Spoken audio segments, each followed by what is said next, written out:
हाँ जी, नमस्कार दोस्तों, आप सभी का स्वागत है मेरी इस ऑनलाइन क्लास में। कैसे हैं आप सब लोग? चलिए शुरुआत करते हैं आज की क्लास। आज जो हमारी क्लास है वो राजस्थान की कला संस्कृति को लेकर के रहने वाली है। अगर हम राजस्थान की कला संस्कृति में बात करते हैं तो राजस्थान की लोक देवियों का अध्ययन हम कर रहे हैं। हमारी 2 क्लासेस हो चुकी हैं जिनमें हमने राजस्थान की लोक देवियों का अध्ययन किया। आज की भी क्लास हमारी राजस्थान की प्रमुख लोक देवियों को लेकर के रहेगी। अगर आप मेरी क्लास पर नए हैं तो मेरे चैनल को आप शेयर कीजिए। इस ऑनलाइन क्लास चैनल में जितनी भी क्लासेस दी जाएंगी आपको फ्री दी जाएंगी। इसको शेयर कीजिए, सब्सक्राइब कीजिए, अपने दोस्तों तक इसे पहुंचाइए। अगर हम अपनी क्लासों की बात करते हैं तो हमारी क्लासों में भारतीय संविधान की भी क्लासेस चल रही हैं, राजस्थान भूगोल की संपूर्ण क्लासेस हो चुकी हैं, राजस्थान इतिहास हम पूरा क्लियर कर चुके हैं। तो क्लासों को पढ़ें, अपनी तैयारी करें, लॉकडाउन का पालन करें और लॉकडाउन में तैयारी भी करते रहें। तो चलिए शुरुआत करते हैं क्लास की। चैनल को शेयर करते रहिए, सब्सक्राइब करते रहिए, अपने दोस्तों तक इसे जरूर पहुंचाइए। राजस्थान की लोक देवियों की बात हम कर रहे हैं। लोक देवियों में अगर हम आज की जो लोक देवी का अध्ययन शुरू करते हैं तो उनका नाम है सबसे पहले सुंदा माता। क्या नाम है? सुंदा माता। सबसे पहले जिन माता के बारे में हम अध्ययन करने जा रहे हैं उनका नाम है सुंदा माता। सुंदा माता। अच्छा, सुंदा माता की बात कर लेते हैं। सुंदा माता का जो मंदिर है वो प्रमुख जो मंदिर पड़ता है वो मंदिर है भीनमाल में। कहाँ है? भीनमाल में। भीनमाल में एक गांव पड़ता है दाता लावास गांव। क्या गांव का नाम है? दाता लावास गांव। देखिए मंदिर की बात करते हैं। मंदिर कहाँ है साहब इनका? तो मंदिर है इनका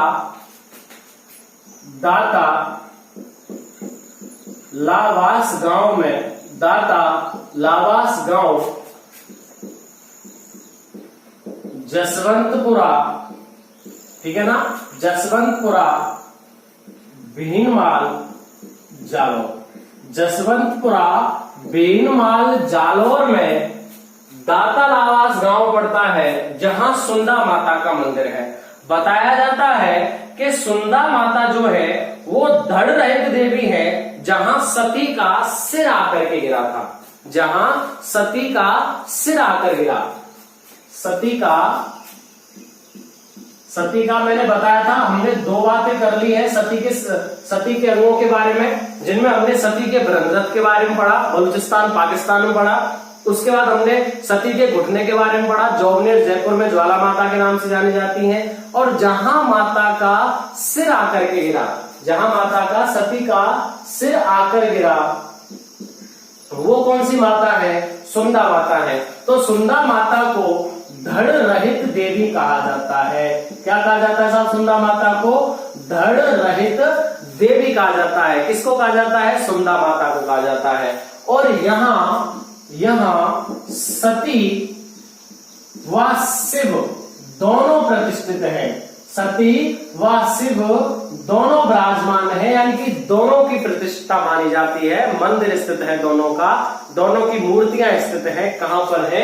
भीनमाल जालोर में है, दाता लावास गांव में है, जहां माता का, सती माता का सिर आकर के गिरा था, जिसके कारण इनको धड़ रहित देवी कहा जाता है। क्या कहा जाता है? धड़ रहित देवी कहा जाता है। ठीक है ना? चलिए बात कर लेते हैं इनकी पूजा कौन कौन करते हैं, किनको इनकी कुल देवी कहा जाता है। तो ब्राह्मणों में माली जो ब्राह्मण होते हैं उनमें एक कपिंजल गोत्र होता है। एक एक करके मैं आपको बताऊंगा। तो इनको कपिंजल गोत्र की कुल देवी कहा जाता है। कपिंजल गोत्र की कुल देवी कहा जाता है। किसको कहा जाता है? सुंदा माता को कपिंजल गोत्र की कुल देवी कहा जाता है। सुंदा माता को देवल वंश के राजपूत, जो देवल वंश होता है, तो देवल वंश के राजपूत एवं माली ब्राह्मणों की कुल देवी कहा जाता है। माली ब्राह्मणों की कुल देवी, तो देवल वंश के राजपूतों की कुल देवी या माली ब्राह्मणों के कुल देवी किसको कहा जाता है? सुंदा माता को कहा जाता है। और याद रखिए जो ये कपिंजल गोत्र है ना वो वैश्याओं का है। याद रखिए वैश्याओं के कपिंजल गोत्र की कुल देवी किसको कहा जाता है? सुंदा माता को कहा जाता है। ठीक है ना साहब? अच्छा, जो मंदिर बना हुआ है जो दाता लावास गांव में है, यहाँ पर एक पर्वत पड़ता है, उसका नाम है सुंगदाद्री मंदिर। सुंगदाद्री पर्वत। सॉरी क्या नाम है, सुंगद्रादी पर्वत है, उस पर यह मंदिर बना हुआ है। कौन सी माता है, सुंदा माता है। कौन सी माता है, सुंदा माता है। और यह है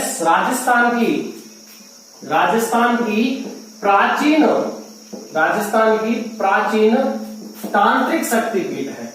राजस्थान की प्राचीन तांत्रिक शक्तिपीठ किसको कहा जाता है, सुंदा माता के मंदिर जो स्थित है वहां पर राजस्थान की सबसे प्राचीन तांत्रिक शक्तिपीठ इनको माना जाता है।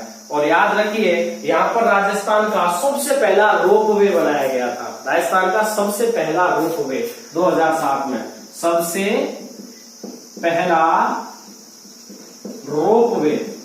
पहला रोपवे 2007 में बनाया गया।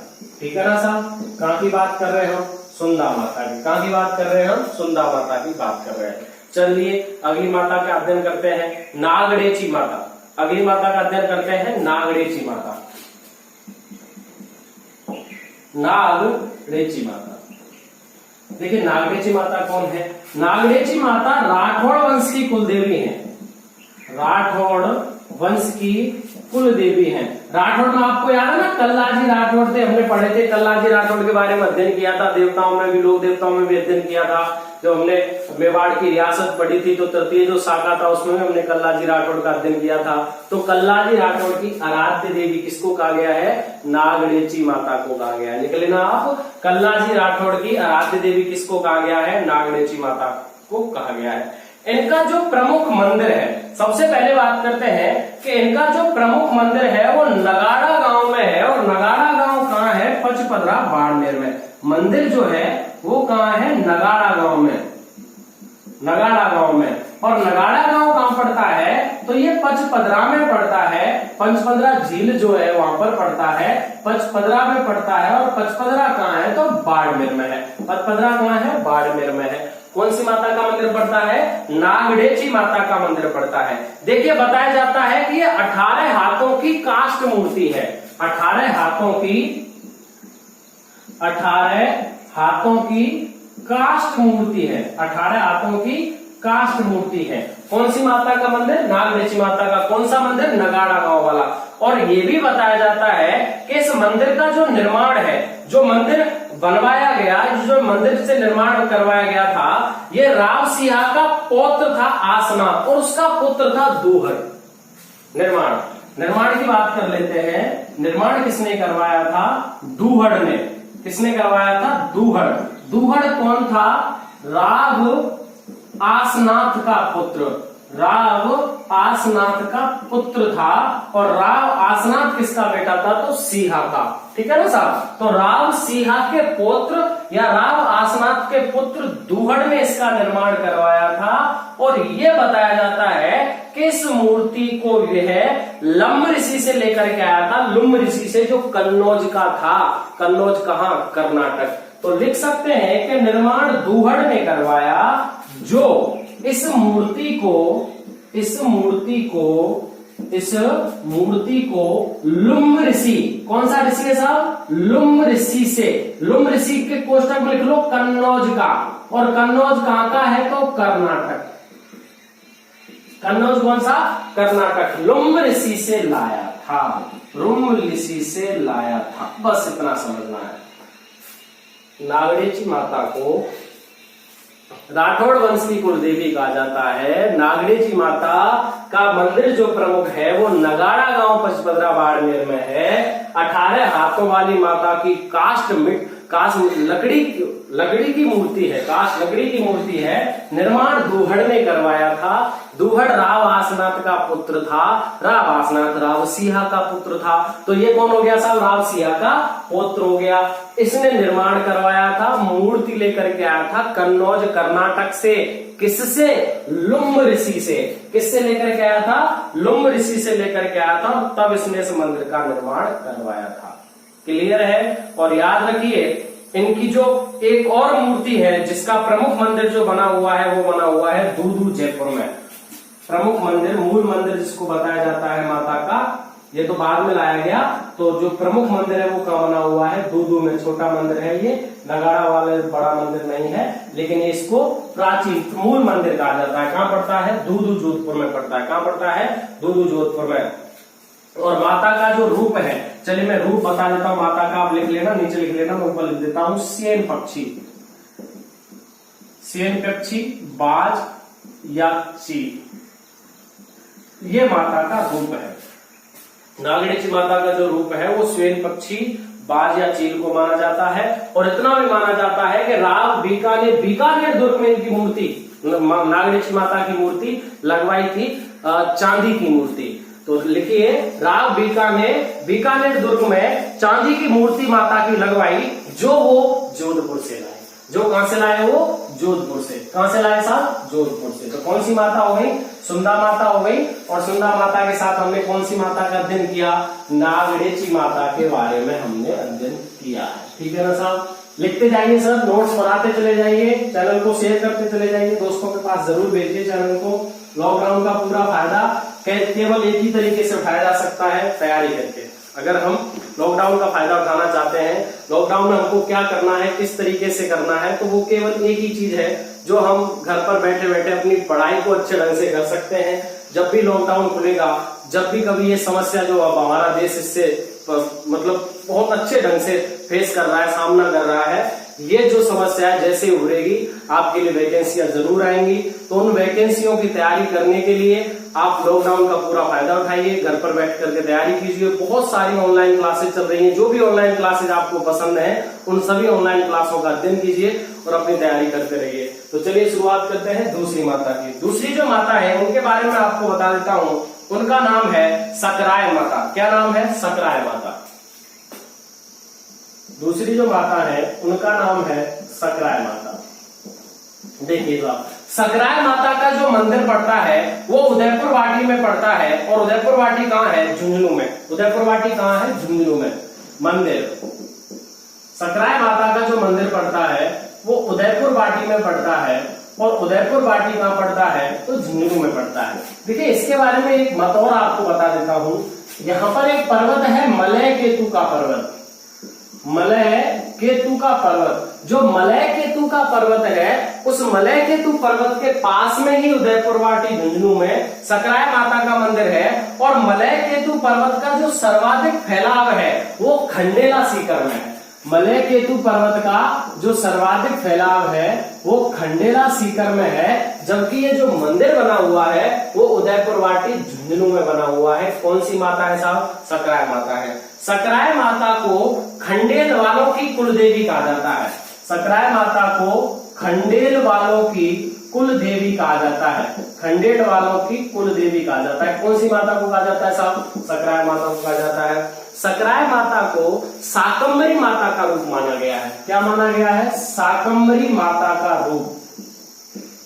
शाकंभरी माता का रूप। अगर हम शाकंभरी माता की बात करें तो शाकंभरी माता का मंदिर सांवर जयपुर में है। शाकंभरी माता का जो मंदिर है वो कहाँ है, सांवर जयपुर में है। और इस मंदिर का जो निर्माण करवाया था वो स्वयं वासुदेव चौहान ने करवाया था। और इस सांवर झील के बारे में या शाकंभरी माता के बारे में हम अध्ययन कर चुके हैं। तो शाकंभरी माता का जो मंदिर है वो सांवर जयपुर में है। और शाकंभरी माता का रूप भी माना जाता है किसको, सकराय माता को शाकंभरी माता का ही रूप माना जाता है। ठीक है ना। और बताया जाता है कि यहाँ पर जो मूर्ति है वो महिषासुर मर्दिनी की मूर्ति है। महिषासुर मर्दिनी की मूर्ति। अजीब सी आवाज कहां आ रही भाई, सी। महिषासुर मर्दिनी की मूर्ति है। कहां पर है, सकराय माता के मंदिर में महिषासुर मर्दिनी की मूर्ति है। और नाथ संप्रदाय में महंत नाथ जो संप्रदाय है उससे संबंधित है। महंत नाथ संप्रदाय से संबंधित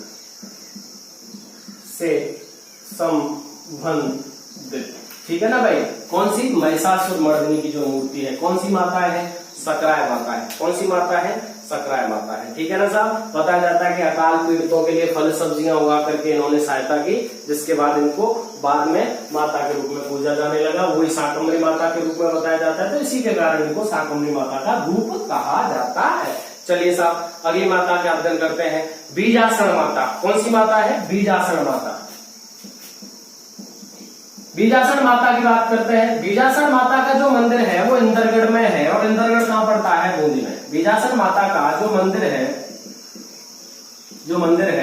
वो इंद्रगढ़ में है, और इंद्रगढ़ कहां पड़ता है? बूंदी में पड़ता है। मैंने देखा ये मंदिर। बीजासन माता का जो मंदिर है वो इंद्रगढ़ बूंदी में है, और इनको इंद्रगढ़ माता भी कहा जाता है। इसी के कारण इनको क्या कहा जाता है? इंद्रगढ़ माता के नाम से भी जाना जाता है। कौन सी माता है? बीजासन माता है। बताते हैं इस मंदिर का जो निर्माण करवाया है वो इंद्रसाल ने करवाया है। निर्माण किसने करवाया है? निर्माण इंद्रसाल ने करवाया है। इंद्रसाल कौन था? ये शत्रुसाल का भाई था।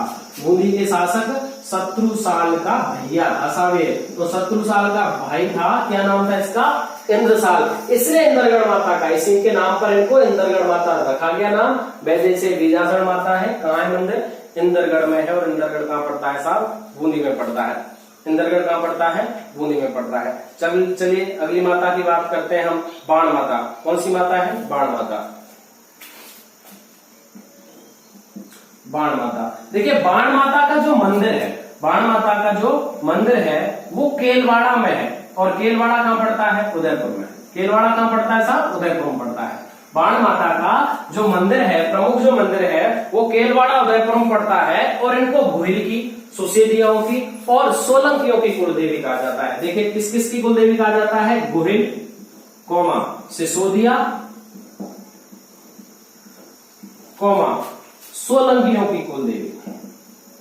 तो आप लिख लीजिए गोहिल, सिसोदिया एवं सोलंकियों की कुलदेवी किस माता को पुकारा जाता है? तो पुकारा जाता है बाण माता को पुकारा जाता है। किसको पुकारा जाता है? बाण माता को इन नामों से पुकारा जाता है। चलिए साहब अगली माता की बात करते हैं।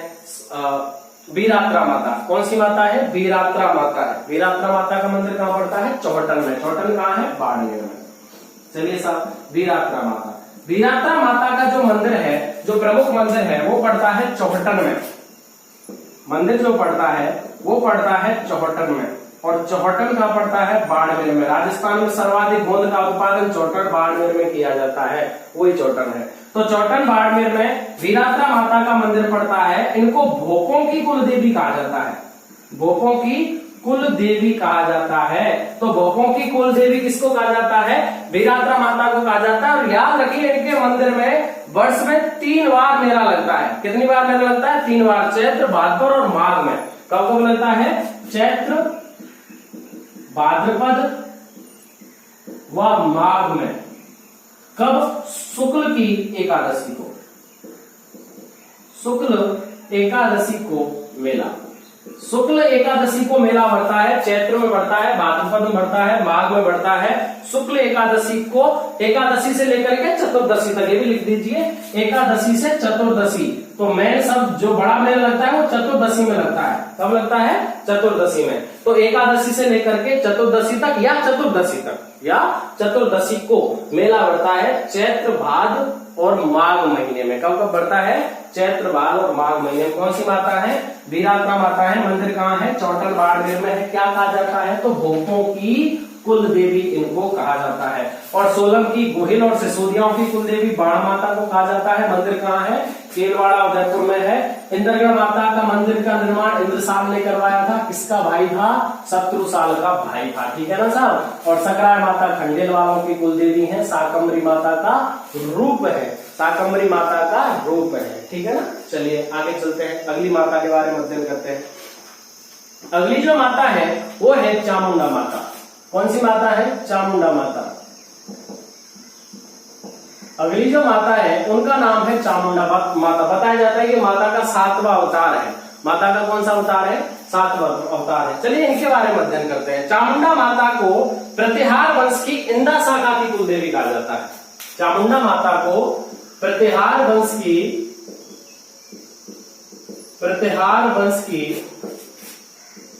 इंदा या इंद्रा शाखा की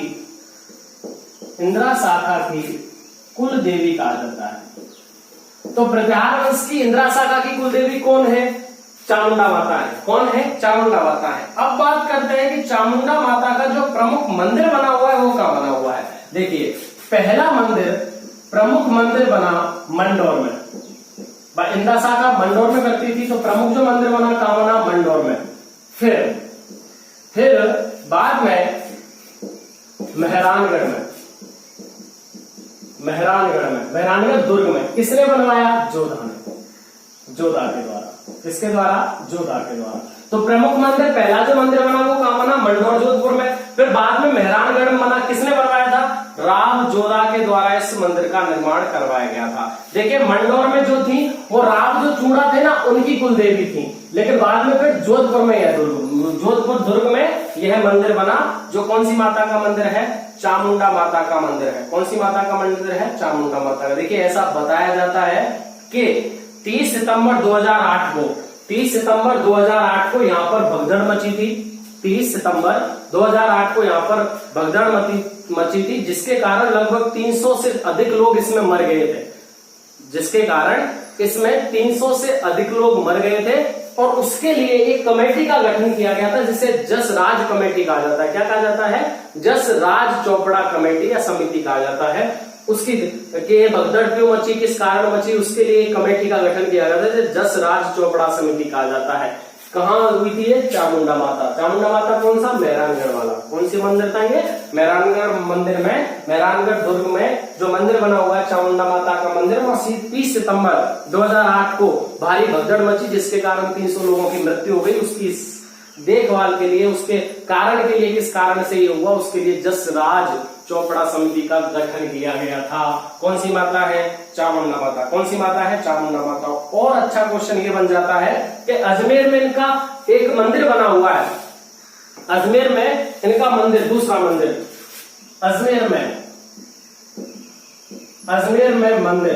तो अजमेर में जो मंदिर बना है उसका निर्माण पृथ्वीराज तृतीय ने करवाया था। वही पृथ्वीराज चौहान, पृथ्वीराज तृतीय ने निर्माण करवाया था 1183 ईस्वी में।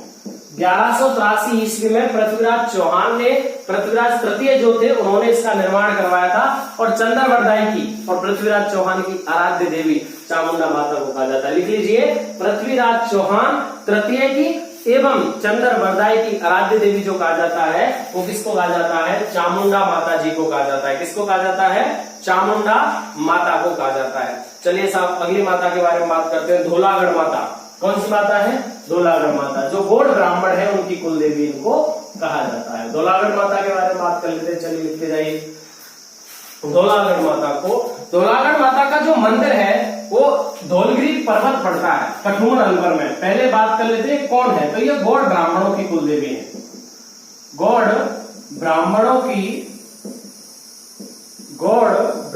की कुल देवी जिसको कहा जाता है वो कौन है? धौलागढ़ माता है। कौन सी माता है? धौलागढ़ माता है। एक पर्वत पड़ता है धौलगिरी पर्वत। कौन से गांव में पड़ता है? बहकतुला गांव। और बहकतुला गांव कहां है? तो वो है कठुमर में। और कठुमर कहां है? तो कठुमर है साहब अलवर, वहां इनका मंदिर है। गौड़ ब्राह्मणों की कुलदेवी इनको कहा जाता है। धौलगिरी पर्वत, बहकतुला गांव, कठुमर अलवर में धौलागढ़ माता का मंदिर बना हुआ है। कौन सी माता का मंदिर बना हुआ है? धौलागढ़ माता का मंदिर बना हुआ है। ऐसा बताया जाता है कि इसका निर्माण लखी शाह नाम के बंजारे ने करवाया था। निर्माण करवाया था लखी शाह नामक बंजारे ने। लखी शाह नामक बंजारे ने इस मंदिर का निर्माण करवाया था। कौन से मंदिर का? धौलागढ़ माता के मंदिर का निर्माण करवाया था। और यहाँ पर बैसाख के 1 से लेकर के पूर्णिमा तक मेला बढ़ता है। बैसाख की शुक्ल है ना, बैसाख शुक्ल 1 से पूर्णिमा तक मेला। बैसाख शुक्ल 1 से या एकम से पूर्णिमा तक मेला बढ़ता है। कौन सी माता का? धौलागढ़ माता का। कौन सी माता का? धौलागढ़ माता का मेला बढ़ता है। चलिए मनसा माता की बात करते हैं। कौन सी माता की बात करते हैं? मनसा माता की बात करते हैं। मनसा माता, देखिए मनसा माता का जो प्राचीन मंदिर था वो था आमेर में। और आमेर कहां पड़ता है? जयपुर में पड़ता है। प्रथम मंदिर या प्राचीन मंदिर कहां है इनका? आमेर में है। और आमेर कहां पड़ता है? तो जयपुर में। आमेर कहां पड़ता है? जयपुर में पड़ता है, ठीक है ना।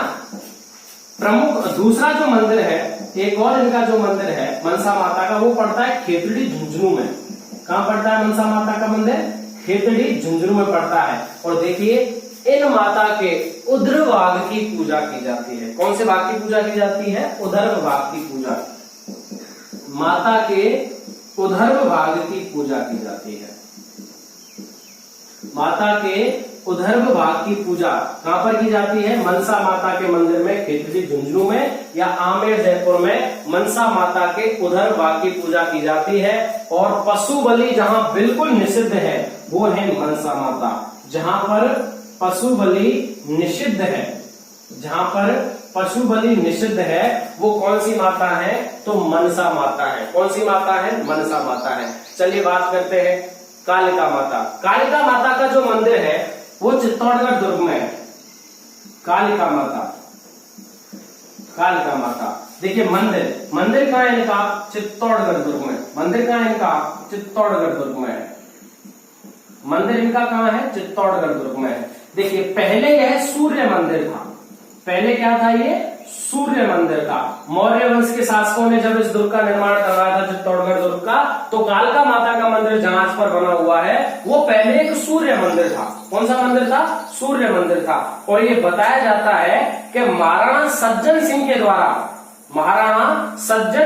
द्वारा इसे कालिका मंदिर बनाया गया। महाराणा सज्जन सिंह के द्वारा निर्माण, इसका जो निर्माण हुआ कालिका माता मंदिर का निर्माण, ये महाराणा सज्जन सिंह के द्वारा हुआ था, जो पहले एक सूर्य मंदिर था, बाद में से कालिका माता मंदिर के रूप में बनवाया गया। और ये भी है कि इस मूर्ति को पावागढ़ गुजरात से लेकर के आए थे। इस मूर्ति को कहां से लेकर के आए थे? पावागढ़ गुजरात से मूर्ति लाए थे। कहां से लाए थे? पावागढ़ से। और पावागढ़ कहां पड़ता है साहब? गुजरात में पड़ता है। पावागढ़ कहां पड़ता है? गुजरात में पड़ता है, ठीक है ना। कौन लेके आए थे इस मूर्ति को? तो इस मूर्ति को लेकर के आए थे राणा लाखा। कौन लेकर के आए थे? राणा लाखा इस मूर्ति को लेकर के आए थे। कौन सी माता है? कालिका माता। कौन सी माता है? कालिका माता। चलिए साहब अगली माताओं का अध्ययन करते हैं। ये प्रमुख माताएं हैं जिनके बारे में कुछ लाइनें जहां से मुझे मिली हैं, जिन बुक्स से हम पढ़े हैं उनके हिसाब से मैं आपको क्लियर करा रहा हूँ। एक माता के बारे में बताने का मेरा मत है, मैं आपको एक माता के बारे में अध्ययन कराऊंगा, इसलिए आप इन क्लासों को लेते जाएं, शेयर जरूर करें अपने दोस्तों के साथ इन क्लासों को। चलिए अगली माता की बात करते हैं, जोगणिया माता। क्या बात करते हैं? जोगणिया माता।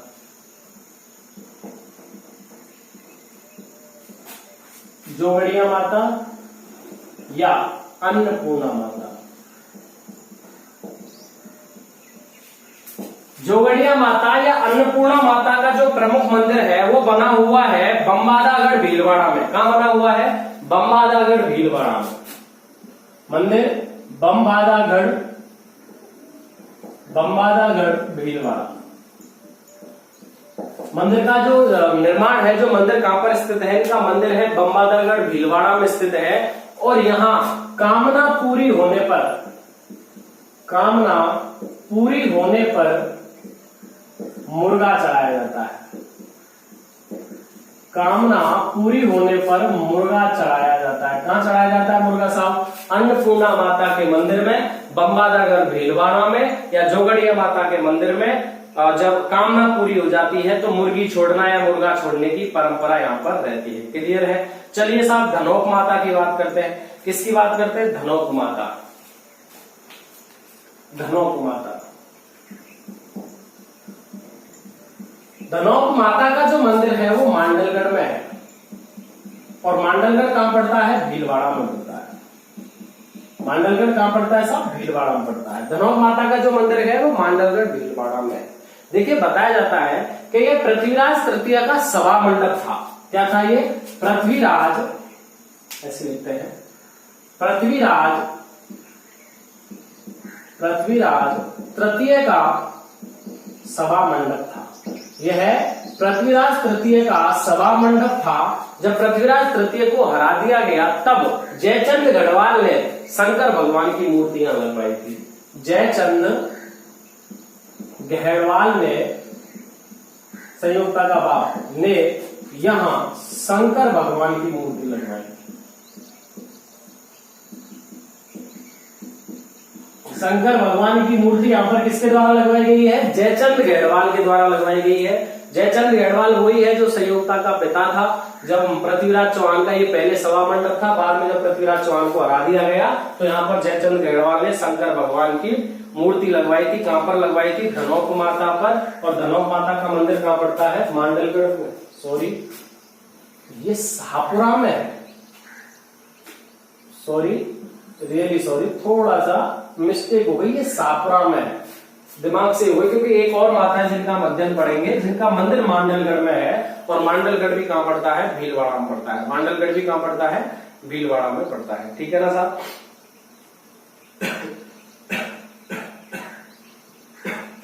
चलिए अगली माता की बात करते हैं। बदाणा माता। कौन सी माता है? बदाणा माता। बदाणा माता कहाँ है? कोटा में। बदाणा माता कहाँ है? कोटा में। जो लोगों पर शक्ति मूठ डाल दी जाती है, मूठ शक्ति को बोलते हैं, जो शक्ति दे देते हैं लोगों पर, मतलब अमानवीय वो छोड़ देते हैं, आत्माएं छोड़ देते हैं, उसको मूठ बोलते हैं। तो मूठ का इलाज किया जाता है यहाँ पर। किसका इलाज किया जाता है? मूठ का इलाज कहाँ किया जाता है? बदाणा माता। बदाणा माता कहाँ है? कोटा में। कोटा के शासकों की कुल देवी कहा जाता है। कोटा के शासकों की कुल देवी किसको कहा जाता है? बदाणा माता को। किसको कहा जाता है? बदाणा माता को कहा जाता है। और मूठ से पीड़ित जो व्यक्ति है उसका इलाज कहाँ करते हैं? बदाणा माता के मंदिर में करते हैं। बदाणा माता का मंदिर कहाँ है? कोटा में है। बदाणा माता का मंदिर कहाँ है? कोटा में है। और कोटा के शासकों की कुल देवी इनको कहा जाता है। चलिए बात करते हैं बड़ली माता। क्या करते हैं? बड़ली माता। देखिए बड़ली माता का जो मंदिर है वो चित्तौड़गढ़ में है। बड़ली माता का जो मंदिर है वो कहाँ है? चित्तौड़गढ़ में है। और यहाँ पर यह है कि जब बच्चा बीमार हो जाता है तो इनकी ताती बांध देते हैं उसके हाथ में, इनकी राखी कोई धागा इनके हाथ में बांध देते हैं और 2 तिवारियों से उस बच्चे को निकाल देते हैं। तो लिख लीजिए, तिवारियों से बच्चे निकालने पर या तांती बांधने पर बच्चे स्वस्थ हो जाते हैं।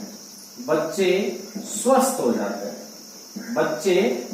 हो जाते हैं। किसके लिए कहा गया है? ये बड़ली माता के लिए कहा गया है। और बड़ली माता का मंदिर कहाँ है? चित्तौड़गढ़ में पड़ता है। कहाँ पड़ता है? चित्तौड़गढ़ में पड़ता है। एक जगह है अकोला, जगह का नाम लिख लीजिए, अकोला। और कौन सी नदी के किनारे? तो बेड़स नदी के किनारे। बेड़स नदी के किनारे अकोला चित्तौड़गढ़ में बड़ली माता का मंदिर पड़ता है, जहां से 2 तिवारियां हैं। 2 तिवारियों से बच्चों को निकालने पर या बच्चों के ताती बांधने पर बच्चे स्वस्थ हो जाते हैं। कौन सी माता के आशीर्वाद से स्वस्थ हो जाते हैं? तो ये बड़ली माता के आशीर्वाद से स्वस्थ हो जाते हैं। किसकी माता से? बड़ली माता के आशीर्वाद से स्वस्थ हो जाते हैं। चलिए चौथ माता की बात करते हैं। चौथ माता। देखिए चौथ माता का मंदिर कहाँ है? चौथ माता का मंदिर चौथ का बरवाड़ा सवाई माधोपुर में है। बरवाड़ा सवाई माधोपुर में चौथ माता का मंदिर है। चौथ माता को कंजरों की कुलदेवी कहा जाता है। क्या कहा जाता है साहब? चौथ माता को कंजरों की कुलदेवी कहा जाता है। और चौथ माता राजस्थान का 11वां तीर्थ माना गया है। चौथ माता को 2015 में, याद रखिए 2015 में, मैं उस टाइम पे चौथ माता बरवाड़ा में ही रहा करता था। मैं बरवाड़ा में लगभग 4 से 5 महीने रहा हूँ। बहुत अच्छा स्थान है, माता के आशीर्वाद से बहुत अच्छा समय वहां पर मेरा गुजरा। तो चौथ माता का जो मंदिर है वो चौथ का बरवाड़ा सवाई माधोपुर में है। कंजरों की कुलदेवी इनको कहा जाता है और 11वां तीर्थ इनको घोषित किया गया था 2015 में। और चौथ माता का जो प्रमुख मेला बढ़ता है ना, चौथ माता का मेला, वो माघ महीने की कृष्ण पक्ष की चतुर्थी को बढ़ता है। कब बढ़ता है? माघ कृष्ण चतुर्थी। लिख लीजिए, माघ कृष्ण चतुर्थी को मेला बढ़ता है। चतुर्थी को मेला बढ़ता है। किसका मेला बढ़ता है? माघ कृष्ण चतुर्थी को चौथ माता का मेला बढ़ता है। इनको क्या कहते हैं? कंजर जाति की कुलदेवी कहा जाता है। क्या कहा जाता है इनको? कंजर जाति की कुलदेवी कहा जाता है। चलिए अगली बात करते हैं लटियाली माता। क्या करते हैं? लटियाली माता।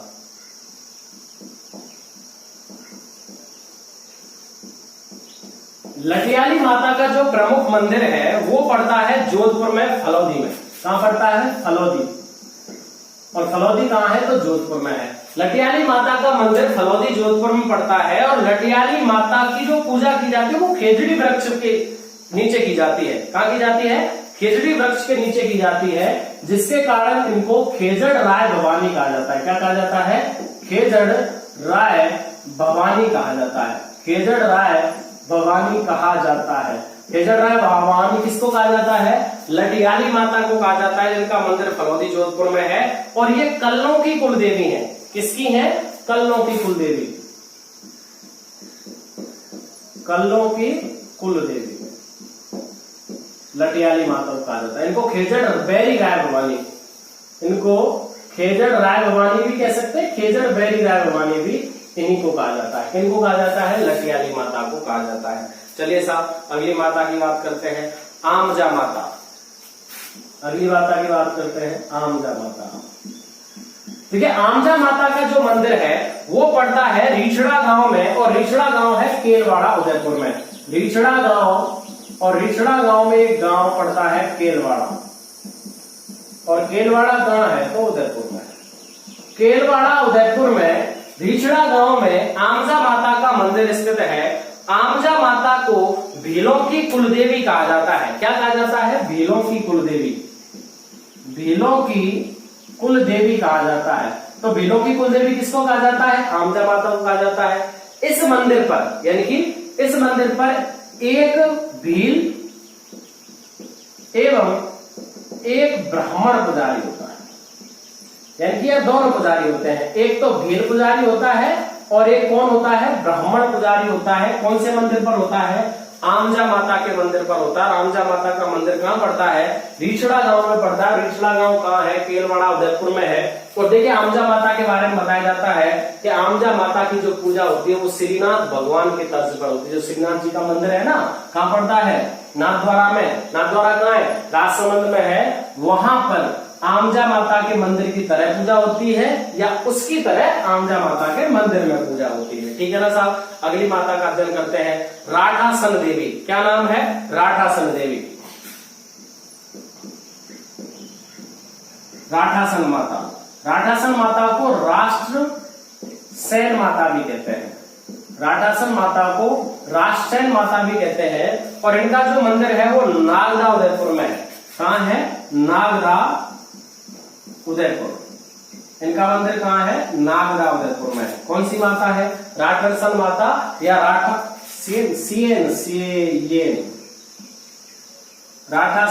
सेन माता या राठासन माता इनको कहा जाता है। और मंदिर कहां है? तो नागदा उदयपुर में है। चलिए अगली माता की बात करते हैं, सुराणा माता। कौन सी माता है? सुराणा माता। मैंने बताया ना कई माता है, हम एक एक माता के बारे में अध्ययन करेंगे। क्लास बोरिंग कुछ नहीं है, आप इनको एक एक करके लिखते जाइए, समझते जाइए साहब। सुराणा माता जो है इनका मंदिर है नागौर में। कहां है इनका मंदिर? नागौर में।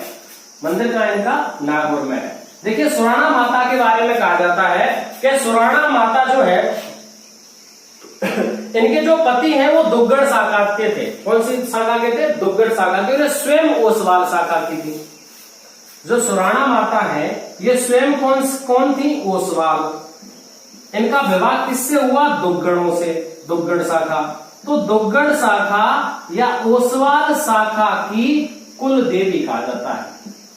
जैन संप्रदाय ना, हाँ, जैन संप्रदाय के ओसवाल संप्रदाय या दुग्गड़ शाखा की कुल देवी किसको कहा जाता है? सुराणा माता को। ये स्वयं तो ओसवाल थी और इनका विवाह कौन सी शाखा में हुआ था? दुग्गड़ शाखा में हुआ था। कौन सी माता है? सुराणा माता है। और बताया जाता है जब इनके पति मर गए थे तो यहीं पर नागौर में गांव पड़ता है गोरखांड गांव। क्या पड़ता है? गोरखांड गांव। यहाँ पर ये जीवित समा गई थी पृथ्वी में, जीवित धरती में समा गई थी। वहीं इसी के कारण इनका मंदिर बना हुआ है। सुराणा माता गोरखांड गांव नागौर में इनका मंदिर है। ओसवाल जाति की स्वयं थी। दुग्गड़ शाखा में इनका विवाह हुआ, इसके कारण इनको ओसवाल या दुग्गल शाखा की कुल देवी कहा जाता है। ओसवाल या दुग्गल शाखा की कुल देवी किसको कहा जाता है? सुराणा माता को कहा जाता है।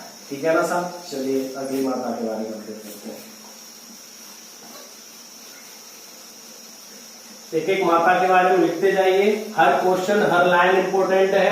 आप जिसको ये सोचेंगे कि भाई जो बढ़िया था, कहानी में इंटरेस्ट आ रहा था, वहां पे आप उस चीज को पढ़ रहे हो तो क्वेश्चन वहां से भी बनते हैं। और अधिकतर जो क्वेश्चन है मैंने बताया था लास्ट लाइनों में से लास्ट जो शब्द होते हैं उनमें से बनते जाके केवल ये पूछा जाएगा बताए सर इस माता का मंदिर कहाँ है। हमने इतनी कहानियां पढ़ी, उसने इतने नियम दिए, इतने विचार किए, उनके बारे में कुछ नहीं आता। कभी कभी डायरेक्ट बताइए माता का मंदिर कहाँ है बस। और उस माता के बारे में केवल हमको इतना ही पढ़ता था कि ये माता और ये मंदिर, केवल इतना पढ़ना था और वहीं से क्वेश्चन आ जाते हैं। तो हर चीज बहुत इंपॉर्टेंट है, हर चीज को समझते जाइए। चलिए साहब अगली माता के बारे में बात करते हैं, घेवर माता। क्या करते हैं? घेवर माता। मैं मिटा दूंगा आपके इसको, ज्यादा एक दूसरे मंदिर नहीं लिखूंगा। देखिए घेवर माता का जो मंदिर है वो राजसमंद की पाल पर है। कहाँ है? राजसमंद की पाल पर।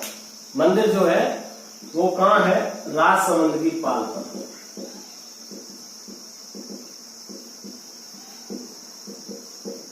राजसमंद की पाल पर मंदिर है। मैंने जिस तरीके से पढ़ा तो घेवर माता के बारे में बताया गया है कि जब ये राजसमंद झील बनवाई जा रही थी या वहां पर ये जो स्थान बनवाया जा रहा था तो एक ऐसी कन्या की जरूरत थी वहां पर स्थापित करने के लिए या उसकी नींव रखने के लिए जिसके बाएं गाल पर तिल हो।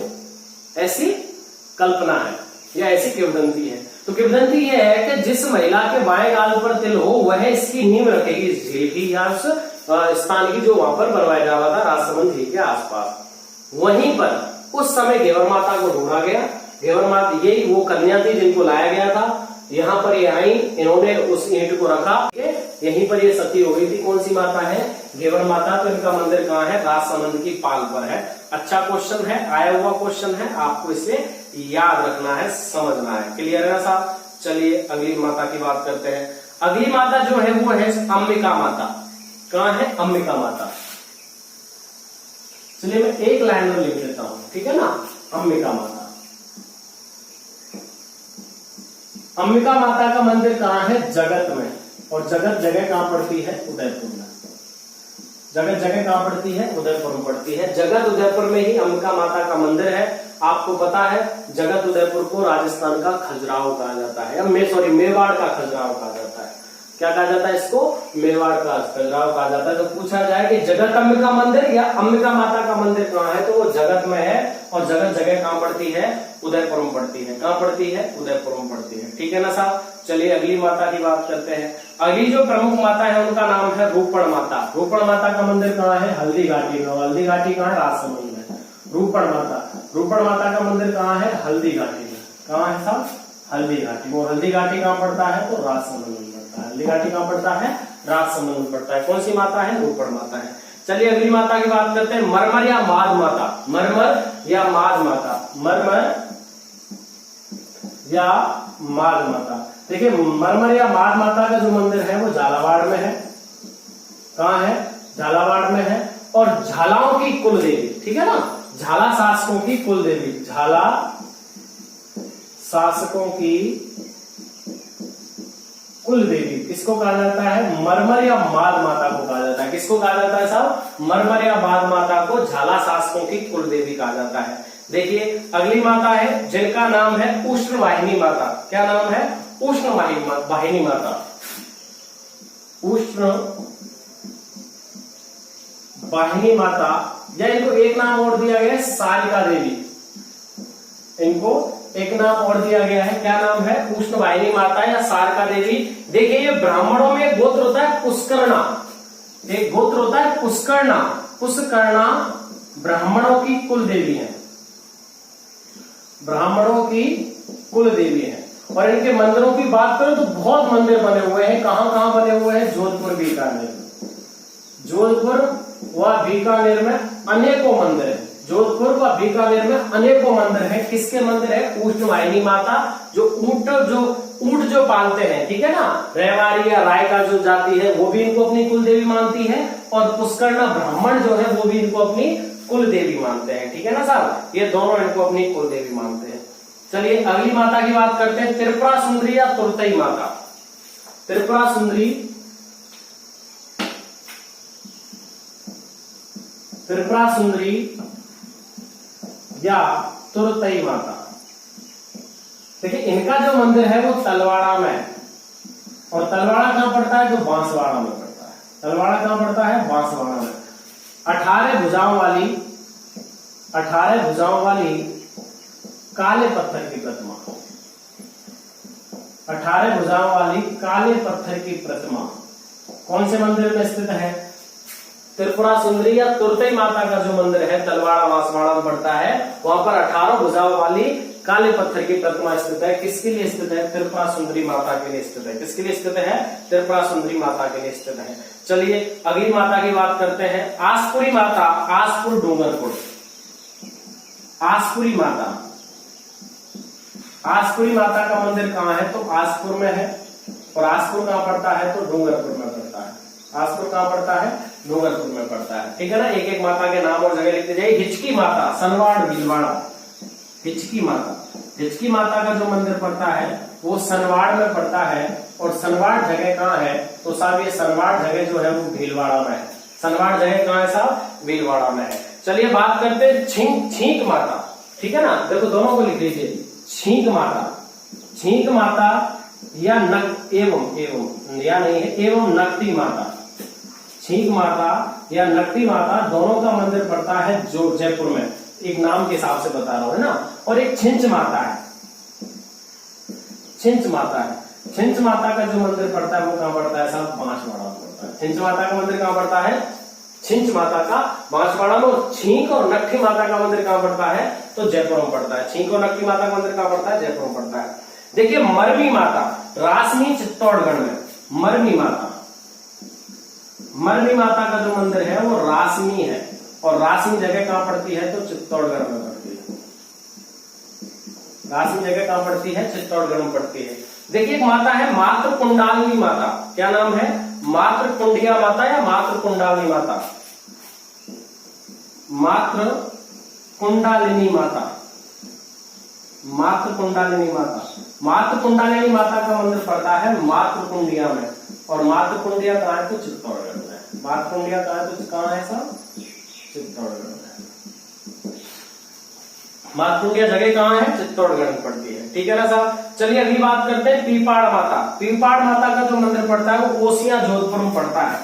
पीपाड़ माता का जो मंदिर पड़ता है, पीपाड़ माता का मंदिर वो पड़ता है ओसिया में। और ओसिया कहां है? जोधपुर में। ओसिया कहां है? जोधपुर में है। देखिए एक अन्य माता है दाढ़ देवी। दाढ़ लिखेंगे इसको, दाढ़ देवी।